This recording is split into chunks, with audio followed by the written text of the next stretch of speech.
Next, assemble all materials for the adjacent portal frame, which in this case includes completed corner columns and end wall rafters.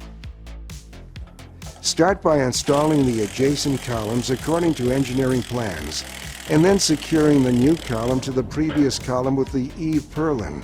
Make sure that the new columns are installed so that they are perfectly plumb before continuing.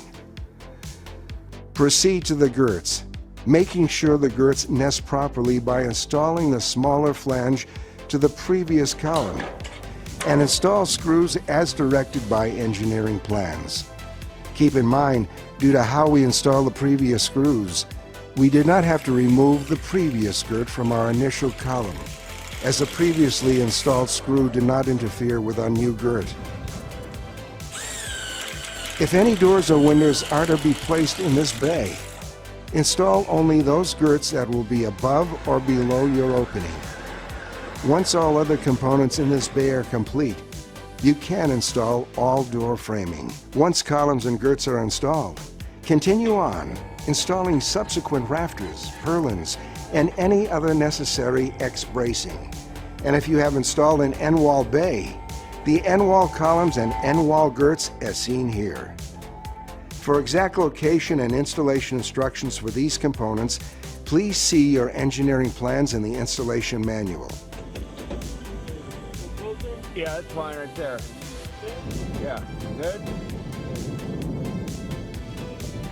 If you are installing the top girt on the end wall, in many cases, it will need to be installed to the bottom of the rafter while the opposite end will be installed to the end wall column or the opposite rafter. After determining the proper height of the girt, clamp the girt to the rafter and install screws through the web of the Z into the flange of the rafter.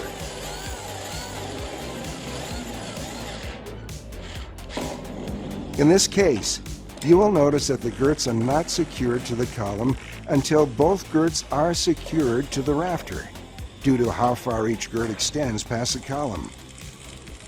Once both girts are installed to the rafters, making sure that one girt has a large flange to the outside, while the other has a small flange to the outside, nest the girts and install to the end wall column.